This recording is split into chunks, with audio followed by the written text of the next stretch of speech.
Bonjour à toutes et à tous.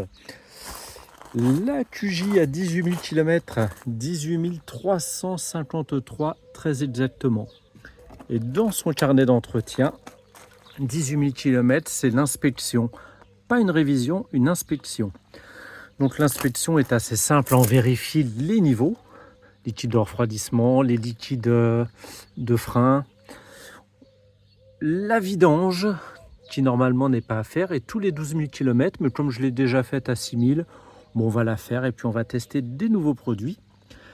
Et une chose aussi qu'il va falloir faire, c'est la tension de la chaîne parce qu'elle commence à claquer à basse vitesse.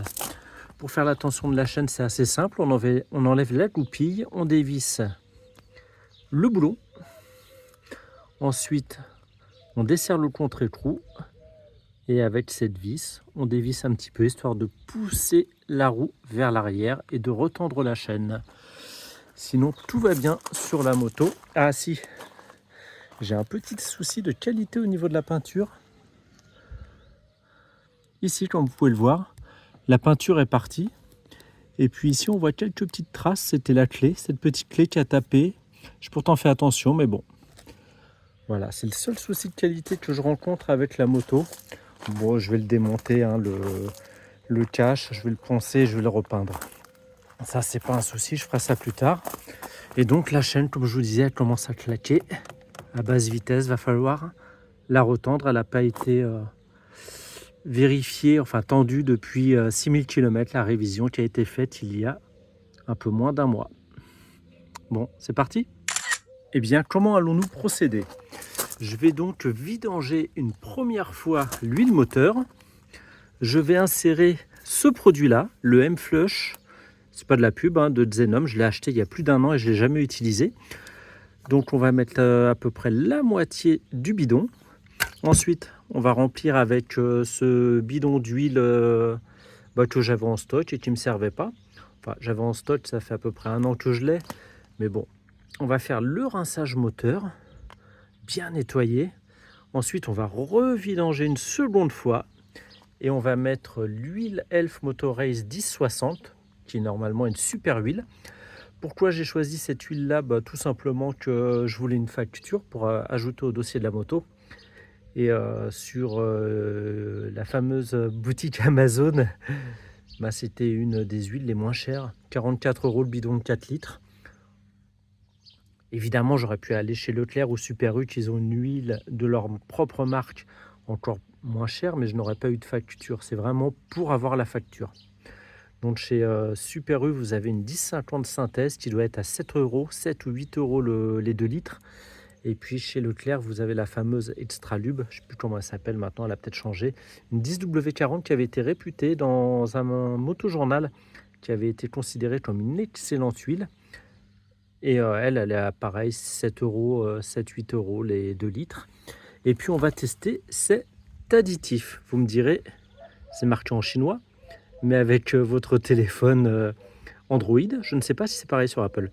Android, vous mettez devant vous le texte et il va vous le traduire.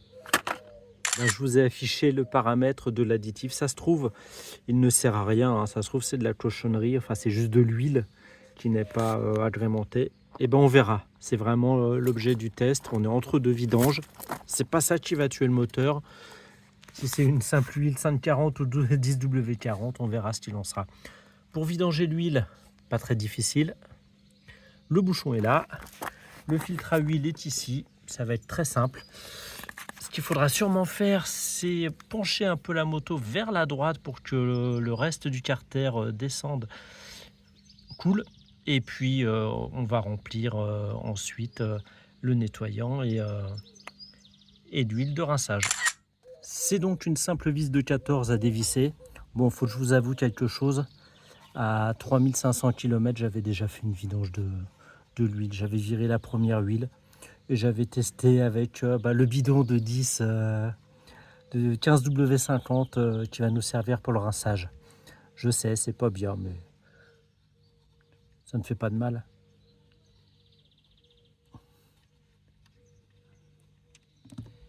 Voilà. Bon, l'huile, elle est un peu sale. Enfin, c'est mes doigts surtout qui sont sales. Elle commence à être sale, l'huile, hein. un petit peu. Un petit joint. Voilà, j'ai des joints en cuivre que j'avais acheté dans un coffret, pareil, sur Amazon. Des joints en cuivre. Vous trouvez un petit coffret à pas cher, à moins de 10 €. Et ça le fait bien. Et bien comme vous voyez, l'huile s'écoule. C'est plus qu'un petit filet. On va remettre le bouchon. C'est pas trop grave de garder un petit peu d'huile dans le carter moteur vu que on va nettoyer et faire un rinçage. C'est sur la deuxième vidange qu'on va vraiment vider le maximum d'huile. Donc le bouchon d'huile d'origine, vous pouvez voir la tête aimantée. Il y a très peu de copeaux, vraiment quasiment rien. C'est vraiment du bon. Et bien le bouchon de vidange d'huile est remis. Maintenant, on va mettre le nettoyant moteur. Comme je rappelle, c'est un nettoyant sans solvant, donc il ne va pas esquinter l'embrayage de la machine. Et puis, il va nettoyer tout l'intérieur du moteur. Donc, le Xenom est N-Flush.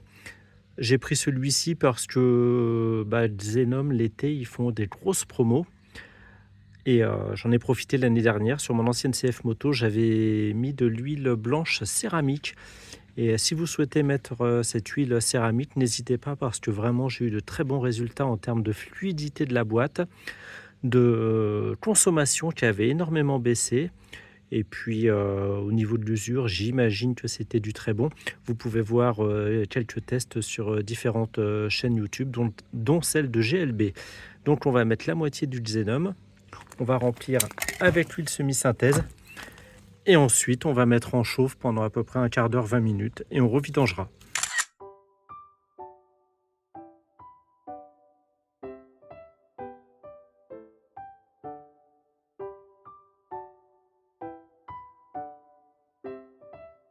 Le niveau est fait. Quand on redresse la machine, vous voyez, on est entre le Mini et le Maxi.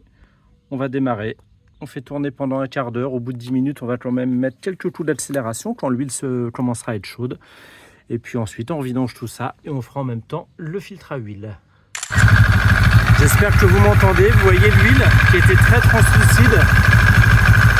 Elle est déjà très colorée. Preuve que le moteur avait accumulé de la saleté.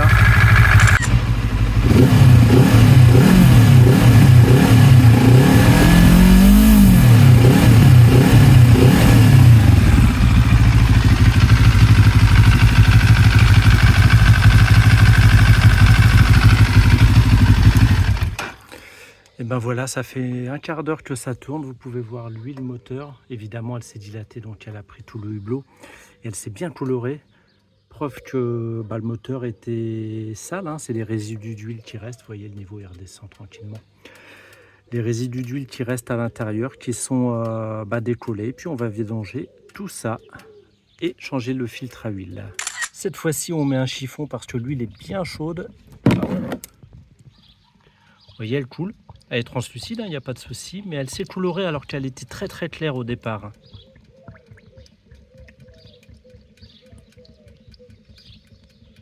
Donc cette fois-ci, on va bien la laisser vidanger, jusqu'à temps qu'il n'y ait plus aucune goutte. On va même pencher la moto vers moi, histoire que toute l'huile s'écoule. Et ce que j'ai fait, c'est que j'ai surélevé l'avant de la moto parce qu'on a l'impression que le carter est penché vers l'avant. Donc histoire que toute l'huile redescende bien vers l'arrière du carter.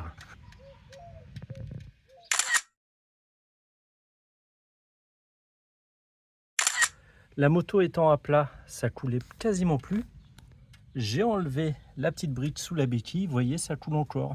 Il faut bien faire à chaque fois levier. Gauche, droite, avant, arrière, enfin plutôt gauche-droite, pour éliminer le maximum d'huile qui reste présente dans le carter. Et ben le filtre à huile est retiré, toujours avec ma clé à ruban qui me suit quasiment depuis que j'ai mon permis 1991, hier quoi. Le concessionnaire, vous voyez, il a mis un HF 682 de Iflo Filtro. Et pareil, on a un HF 682 Iflo Filtro. On remet tout simplement de l'huile sur le joint neuf du filtre à huile. Et puis on le repositionne sur la moto. Et ben il va être temps de remettre le moteur en huile. Sur l'additif, comme vous avez pu le constater sur la notice, il préconise 50 ml, un demi-flacon pour une moto. Ça me semble très peu, ça fait à peu près 2%. soit l'additif est super puissant, ce serait surprenant à ce prix-là, vous voyez à quoi il ressemble, on dirait une huile,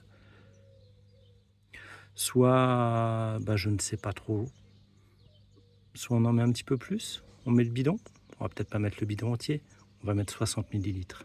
Comme vous pouvez le constater, l'additif est très fluide, vraiment. Donc sur la notice, il est préconisé de faire un mélange avec le bidon d'huile. Ce qu'on va faire, c'est qu'on va ajouter à peu près 1 litre d'huile dans le carter moteur.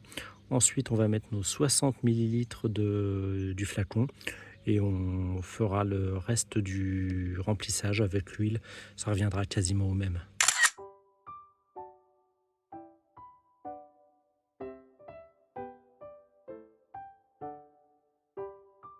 Eh bien, le niveau d'huile vient d'être effectué, le plein en huile.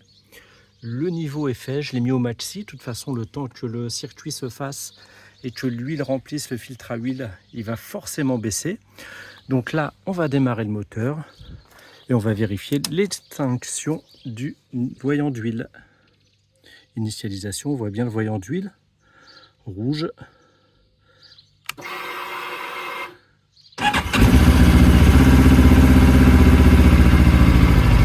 Voilà, le voyant s'est éteint, on va laisser tourner une petite minute ou deux, histoire que l'huile passe partout dans les entrailles du moteur et que l'additif se mélange bien à l'huile. Ensuite, on coupe le moteur et on refera un niveau d'huile. Et ben c'est bon, le moteur a tourné 2 minutes sans problème. Vous avez vu, le voyant s'est éteint au bout d'1 à 2 secondes, ce qui est normal le temps que le filtre à huile se remplisse. Ça fume un petit peu parce que j'ai fait couler un tout petit peu d'huile en enlevant le filtre à huile sur l'échappement. Donc qu'est-ce qu'on peut retenir de tout ça? Que le moteur finalement, même s'il a été vidangé tous les 6000 km, restait sale. Et si on avait mis l'huile directement, on aurait une huile qui aurait été polluée, souillée par l'ancienne huile. Donc là, en utilisant le nettoyant moteur, on a décollé toutes les crasses à l'intérieur du moteur, toutes les vieilles huiles, tous les dépôts. On les a vidangées. En plus, on l'a fait avec une huile neuve. Donc on a viré l'ancienne huile.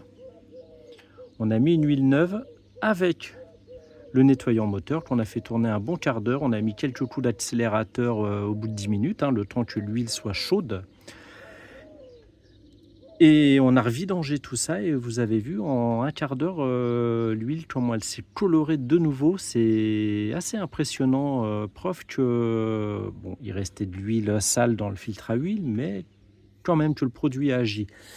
Normalement, il est préconisé également d'aller rouler avec ce nettoyant moteur. Comme je vous l'ai dit, c'est une huile nettoyante et non un solvant qui dégrade l'huile.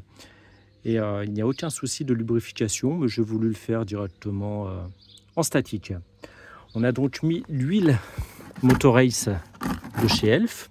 Pourquoi cette huile? Comme je vous le disais, sur Amazon, j'ai payé le bidon 44 €. C'était le prix d'une motule, à peu de choses près, une motule 10-40 semi-synthétique. Pour 3-4 € de plus, autant passer sur une 100% synthétique, 10-60, ça fera jamais de mal.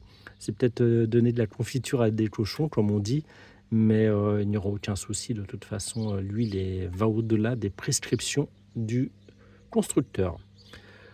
Quant à l'additif anti-usure, à la base, je l'avais destiné pour mon lubrifiant de chaîne, pour mon petit réservoir lubrifiant de chaîne qu'on peut voir à l'intérieur au fond. Et je me suis dit, pourquoi pas le tester dans le moteur, on verra ce qu'il en sera. Le seul souci qu'il peut y avoir, c'est si le pouvoir ultra lubrifiant est trop fort, que l'embrayage patine. Donc ça, je vous tiendrai au courant. Et puis si l'embrayage patine, c'est simple, on vidange un petit peu, on enlève un petit peu d'huile et puis on remet de l'huile neuve et ça va faire baisser le pourcentage total dans l'huile. Mais c'était prévu 50 ml, on a mis 60 ml, donc ça devrait le faire sans trop de problème. Voici donc la petite révision. Vous avez vu, c'est tout simple, il faut une vis de 14, la petite clé à ruban pour le filtre à huile qui est un peu embêtant à enlever, mais ça va, c'est juste le protège carter qui est un peu chiant, qui gêne un petit peu, mais sinon aucun souci. Et maintenant, je vais tendre la chaîne et la nettoyer, mais ça, vous savez le faire, il n'y a plus besoin que je vous fasse la vidéo là-dessus. N'hésitez pas à me dire ce que vous en pensez. Ça se trouve, j'ai mal fait de faire tout ça.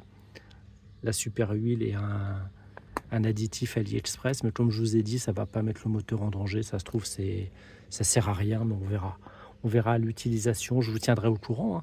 Ça se trouve, j'aurai un passage de rapport nettement amélioré. Ça se trouve, ça va peut-être le dégrader. Et puis si je vois que ça se dégrade, au bout de quelques kilomètres, je revidangerai tout ça et je mettrai l'huile qui reste. Donc on a mis à peu près 2 litres, hein. Un peu moins de 2 litres. Donc il me reste de quoi faire une vidange. Et puis on remettra le fameux additif Manol dont je vous ai fait l'ancienne vidéo. Et pour qui je suis vraiment très satisfait pour le coup, hein, vraiment pas cher et excellentissime. Là, au bout des 6000 km, la vitesse, la boîte de vitesse, ça passait en douceur, tout allait bien, on sentait bien que, bah, que la lubrification était excellente. Et puis j'ai l'impression que plus ce moteur prend des kilomètres, plus il a la pêche. Je ne tire pas comme un fou, hein, dans les régimes, mais je roule beaucoup à mi-régime. Et donc entre 4000, 5000, 6000, je trouve qu'il est vraiment dans son élément. Et j'ai l'impression qu'il tire de mieux en mieux. Il a plus de couple, parce que la puissance, elle est plutôt au régime. Donc il a plus de couple à mi-régime. Et la puissance délivrée à mi-régime semble de mieux en mieux. Et bien à bientôt pour une autre vidéo. Commentez. Apportez-moi vos connaissances, apportez-moi vos conseils. Dites-moi si vous auriez osé, dites-moi si vous n'auriez pas osé. Et puis si vous avez envie de faire pareil entre 2 vidanges, n'hésitez pas non plus. Dernière vidéo post-scriptum. Donc la chaîne étendue, c'est du 30 ici, du 13 pour régler. Et de ce côté-ci, c'est du 24. 24. La chaîne est tendue, elle ne tape plus, elle claque plus, elle est parfaite jusqu'à son prochain réglage. J'attendrai un peu moins longtemps que les 6000, mais j'étais en vacances sur les routes. J'aurais dû le faire la semaine dernière avant de repartir ce week-end. Ça claquait un petit peu, mais vraiment à très très basse vitesse, donc il n'y a pas de souci. La chaîne est encore bonne, le kit chaîne est encore en parfait état. Non, tout va bien. Elle vieillit bien cette moto, à part le petit point au niveau du guidon. Bon, ça je penserai, je démonterai, je penserai, je repeindrai.